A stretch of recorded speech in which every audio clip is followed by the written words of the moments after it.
क्या रहता है मैडम क्या?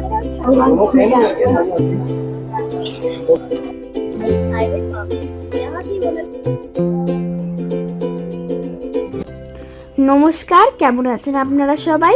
আমাদের একটি নতুন ব্লগে আপনাদেরকে স্বাগত জানাই। আজকে আমরা চলে এসেছি গোয়া সহকারী স্পাইস ফার্মে। এবার আমরা এখান থেকে টিকিট নিয়ে নিচ্ছি। এখানে টিকিটের দাম পার পারসন 500 রুপিস করেছিল, আর আমরা এখানে 4 জন করে গেছিলাম, এই জন্য আমাদের লেগেছিল 2000 রুপিস। আর এখানে অনলাইন পেমেন্ট চলতো না, এই জন্য আমরা ক্যাশ দিয়ে টিকিট নিয়েছিলাম। আমরা এই ব্রিজের সাহায্য নিয়ে এবার চলে যাচ্ছি স্পাইস ফার্মের উদ্দেশ্যে।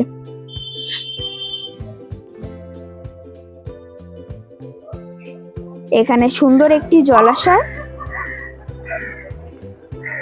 এরা এরকম ফুল ছড়িয়ে স্বাগত জানায়। Thank you.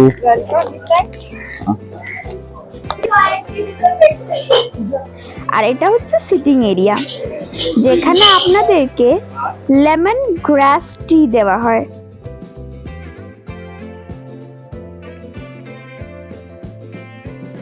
লাঞ্চের জন্য আমাদেরকে এই জায়গাটায় বসতে বললেন। क्या है ये? लेमन ग्रास की चाय बता लेमन ग्रास की चाय।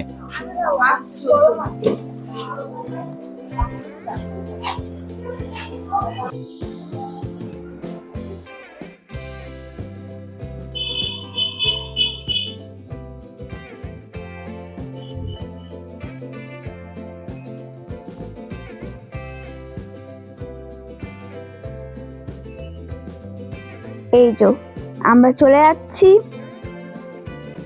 এবার আমাদেরকে এখানে একটা গাইড দেওয়া হয়েছিল। এই দেখুন, ইনি হচ্ছে সেই গাইড। पूरा ट्रेडिशन है 130 एकड़ का है, तो रही वहाँ पूरा 130 एकड़ नहीं बनाया जाएगा, तो एक खरीद करते हैं। लेकिन इसमें से जो पेड़ पौधे में आपको दिखाएंगे ना, वही है मिक्स वाली, ठीक है। तो ऐसे पेड़ पे ना आपको छोटे छोटे बेल दिखेंगे, तो आप भी देख सकते हो, तो आप भी देख सकते हो। এখানে যে কত রকমের ফল ফুল দেখতে পেলাম, যা আমি আগে কখনো দেখিনি, যার কখনো নামও শুনিনি।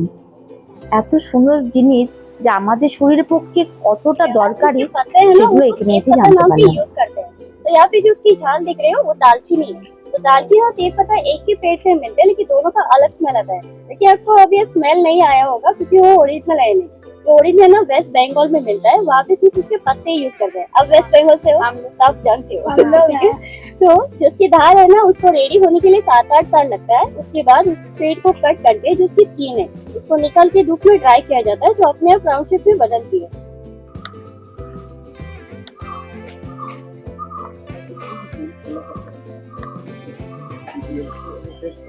लेना दिग्गज फॉर्म है, इसको ना वेनिला ऑर्किड बोला जाता है। तो दुनिया का दूसरा महंगा मसाला, ठीक है। तो जो आप वेनिला एसेंस और फ्लेवर यूज करते हो, इसे पेड़ से निकालते हैं। लेकिन जो आइसक्रीम में रहता है ना, वो आर्टिफिशियल होता है। तो यहाँ पे कोई वेनिला लवर है तो पहले ही हाथ ऊपर करो। मैं लास्ट में बताऊंगी, उसके बाद कभी लाइफ में टेस्ट नहीं करोगे, ओके। तो जो बेल है ना, उसको स्लीपर बोलते हैं, क्योंकि उसको रूट्स रहते हैं। तो इसको ऑर्किड क्यों, यहाँ पे देख सकते हो, इसको ना रूट्स नहीं है, ऐसे उसको जमीन में गाड़ा जाता है। तो न्यूट्रिशन है ना, वो जमीन से या फिर पेट से लेता है, उसके बाद रूट्स यहाँ से लेने लगता है, ठीक है। तो जब वेनिला बीन्स देखा है आपने कभी मार्केट में, ओके, तो उसको पूरा प्रोसेसिंग बताती है। तो उसको ना एग्जैक्ट 3 साल लगते हैं। এইভাবে একের পর এক গাছ দেখিয়ে কোন গাছটা কতদিন সময় লাগে, কোন গাছ থেকে কি কি আমরা মশলা পাই, সবকিছু সুন্দরভাবে বর্ণনা দিয়ে আমাদেরকে বুঝিয়ে দিল। এত ধরনের মশলার গাছ আমি আগে কখনো দেখিনি। মশলা তো দেখেছি, কিন্তু তার যে এত রকমের গাছ আর হতে এত সময় নেয় আমি জানতাম না। এই ফার্মটা এত বড়, হাঁটতে হাঁটতে পায়ে ব্যথা হয়ে যাবে। আর প্রচুর মানুষ আছে যারা এখানে কাজ করেন। এবার ক্লান্ত হয়ে গিয়েছি, আর শরীরটাকে ফ্রেশ করার জন্য এই পিঠে একটা ঠান্ডা জল ঢালা হচ্ছে। इसमें क्या क्या रहता है मैडम क्या?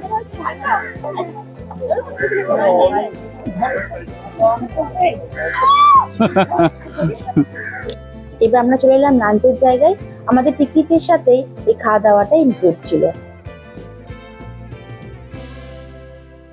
एक बार बोलिए ये वाला एक ही शॉट में पी के थोड़ा सा गले में जला दें, उसके बाद पानी पी। क्या, ये वाला क्या है एक्चुअली? फेनी। ये जो आपका वो जो काजू नट जो है काजू सूप मैंने आपको वो दिखाया अपर का। उसको फर्मेंट करके उसको बॉईल, अच्छा, उसके बाद वो फेंक दें। अपर पोर्शन का है ना। Thank you. ऊपर देखिए, सांस पकड़ना नहीं, सांस छोड़ना है।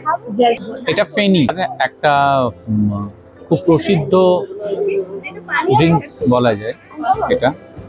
খেয়ে দেখি কেমন।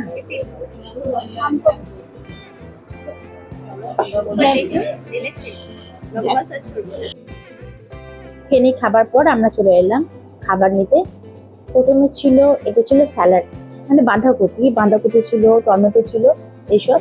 তারপর ছিল দেশি চাল, আর দেখুন পাত্রগুলো সব ছিল মাটির। আর যে খাবারটা তুলছে একটা হাতা, সেটা ছিল নারকেলের যে মালাই থাকে তারই দিয়ে বানানো। এটা ছিল পোলাও। এরকম বিভিন্ন রকমের খাবার এখানে ছিল, ভেজও ছিল, নন ভেজও ছিল। এইগুলো দেখছেন, এগুলো সবই ছিল ভেজ, আর সাইডে ছিল নন ভেজ। সব থেকে বড় ভালো লাগে মাটির পাত্রে রেখে খাবারটা, আমার ভীষণ ভালো লেগেছে। বিভিন্ন রকম ভাজা ছিল, পাঁপড় ছিল, চাটনি ছিল। তো সারা দিনটা বেশ সুন্দরভাবে আমাদের কাটলো। আপনারা গোয়াতে কখনো বেড়াতে এলে অবশ্যই এই জায়গাটা একবার আসবেন, এসে দেখবেন আমরা কত কি জানি না, আর এখানে এলে আমরা কত কিছু জানতে পারবো, তা আমি আপনাদের বলেও বোঝাতে পারবো না। তো অবশ্যই এখানে একবার আসবেন আর এই জায়গাটা অনুভব করে যাবেন। তাহলে আমরাও খাওয়া দাওয়া করে নিই।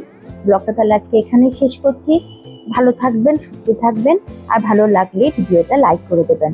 আবার দেখা হবে নতুন একটি ব্লগে।